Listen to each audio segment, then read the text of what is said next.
Présidentielle 2018, la grande querelle a commencé. Querelle de voisins, querelle de prétendants. Et le Conseil constitutionnel est là pour recevoir ses premiers grands visiteurs. 17 recours, c'est pas rien.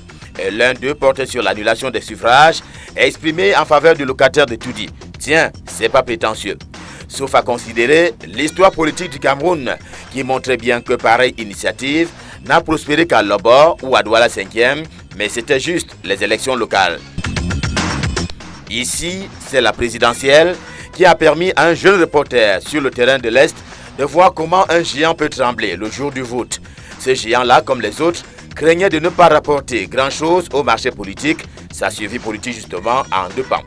Assurément, les fraudes décriées par certains sont nées de ces craintes si bien qu'aujourd'hui, la convergence est au Conseil constitutionnel en tant qu'institution juridictionnelle, mais aussi institution politique. L'un des candidats l'a compris, d'où sa récusation des membres.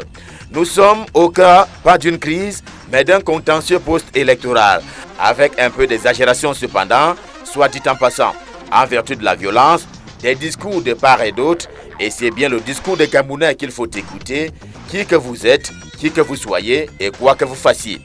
Un an après, les portes des Fandena se sont réouvertes à la faveur du match Cameroun-Malawi.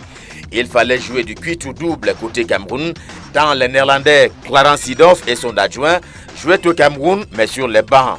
Il y avait là la prémisse, il y avait la chaleur de Fandena, s'opposant d'ailleurs à la nouvelle équipe. Cette émission est un rendez-vous hebdomadaire. Elle est diffusée en direct et simultanément sur Canal 2 International, sur la radio Sud FM et sur la toile à l'adresse internet www.canal2international.net. Canal Presse, voici l'émission qui donne un sens à l'actualité. Bon appétit à tous.